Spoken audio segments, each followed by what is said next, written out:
das coisas mais importantes quando a gente fala, então, de dose é observar quem é o nosso cliente, tá?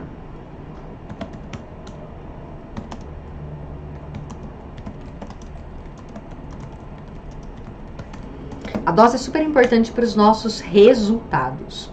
A gente não consegue um bom resultado com o nosso cliente se a gente erra na dose. Tudo que é demais não faz tão bem assim. E aí uma frase que eu sempre digo aqui para os meus clientes é o seguinte: a gente tem que descobrir qual é a dose certa desse remédio, para que ele seja de fato o seu remédio e não o seu veneno, tá? Então vamos descobrir a dose certa disso aqui para que seja o seu remédio e não o seu veneno.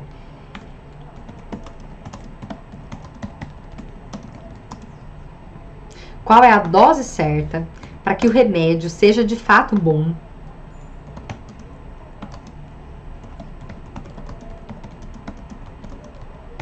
e não, para que o movimento seja o seu remédio e não o seu veneno.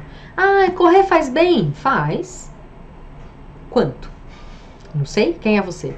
Vamos avaliar quem é você, qual é a sua estrutura, quais são os seus objetivos e definir o quanto é a dose correta, o quanto que é a dose indicada, adequada para que você corra. Qual é o exercício que eu preciso dar para o meu cliente para que ele se sinta bem para alcançar os objetivos, para cumprir as expectativas todas ali que eu preciso, mas sem quebrar o cliente. A primeira coisa, a mais importante, é identificar, como sempre, né, gente, as necessidades de cada cliente e a história dele.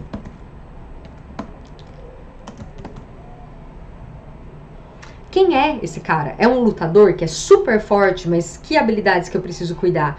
Ou é uma pessoa, uma senhora que nunca fez atividade física na vida, a não ser cuidar dos netos e que ela tá em casa a quarentena inteira, mas que ela precisa lavar, passar, cozinhar, dar uma limpadinha na casa, cuidar das netinhas. Quem é essa pessoa? E eu preciso fazer o que com ela? Ela é flexível, viu? Nossa, você tem que ver. Super flexível. E também ela não tem dor nas costas. Ela tá ótima, só que ela tá se sentindo muito cansada. E ela tem uma dor no pé terrível. O que eu preciso dar pra essa senhora? Eu preciso dar mais alongamento pra ela? Ela já é flexível. Será? Talvez sim. De que segmentos? Em qual dose eu preciso dar isso pra ela? E força? Preciso? Preciso. Em qual dose eu tenho que dar essa força para ela? Na maioria das vezes a gente consegue identificar quando as pessoas estão com dor.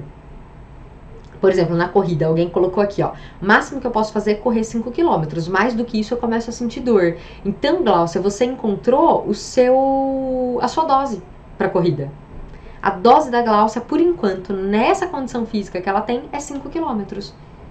A dose do meu cara do jiu-jitsu lá é 10, tranquilamente. 10 ele faz assim, ele sai pra fazer um trote, corre 10 em, sei lá, 1 hora e tá tudo bem. Pra ele é ótimo, é um exercício, é quase uma meditação.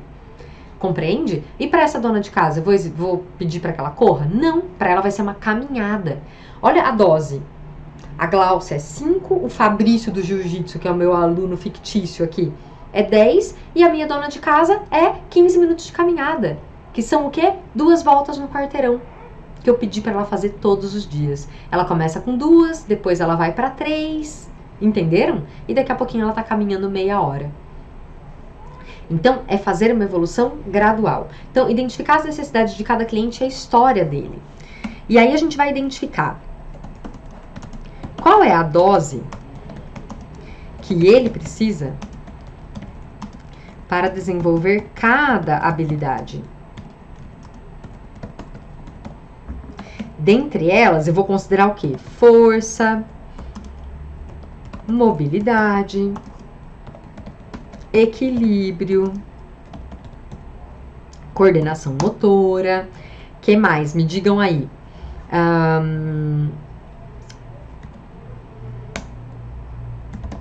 Controle, concentração.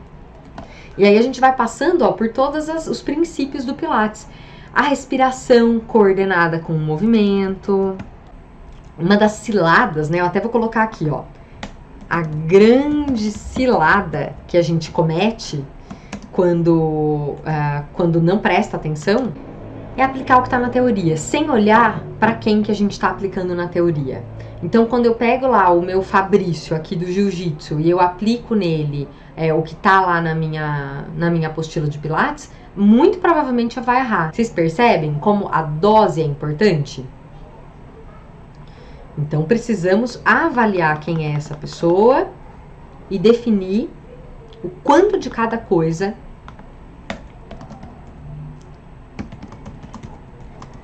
de cada habilidade ele precisa e em que nível, porque talvez ele esteja muito forte e, por exemplo, e não consiga ajustar a coluna lombar dele e a pelve, por exemplo, para os movimentos, tá? É um tesouro esse negócio da dose. Quando a gente começa a olhar para isso de uma forma diferente, tudo muda a nossa relação com o que a gente está fazendo ali na hora. Se eu passo a olhar para a dose com mais carinho, a chance que eu deixo os meus alunos felizes em maior número é muito maior.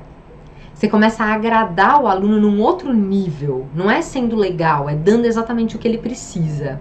Isso faz sentido? Porque vocês sabem que o aluno está vindo aqui para ter o que ele precisa, para ter o que ele deseja, e não para fazer pilates. Então eu posso entregar para esse aluno o que ele precisa na medida certa, que ele vai falar, nossa, meu Deus, essa aula foi feita para mim. É muito ruim quando o aluno tá ali com você fazendo uma aula que não é uma aula para ele. Ele faz uma aula, mas ele sente assim, putz, fiz uma aula, ok, mas não fiz força o tanto que eu poderia, alonguei menos do que eu gostaria, trabalhei bastante determinada coisa lá que eu já sou muito bom, aquele negócio pra mim é tremendamente difícil, não sei fazer. Percebe como tá em desajuste?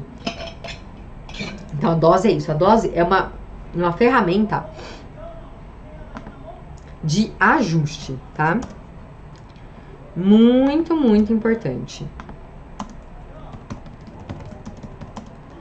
Uma ferramenta de ajuste da teoria à prática.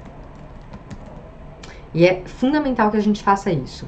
Aluno fazendo aula e sentindo dor.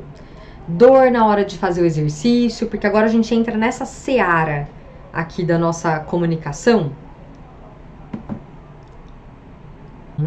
para poder atendê-la no que ela precisa. E aí entra a parte importantíssima, que é a atenção à dor.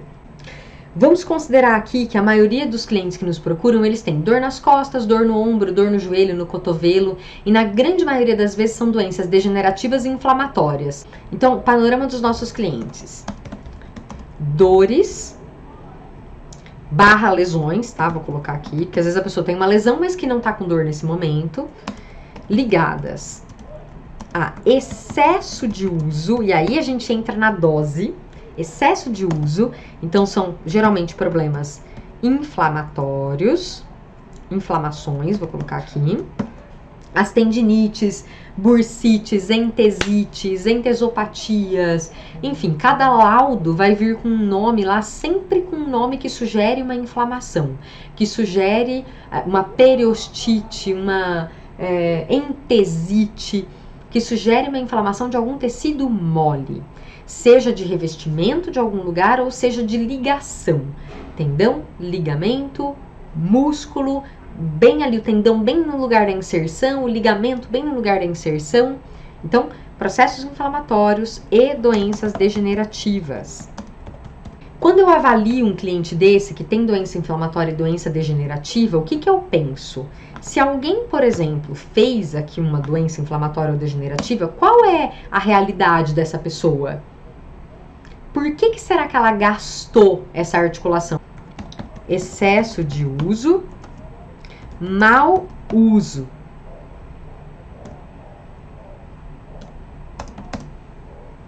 Excesso de uso e mau uso.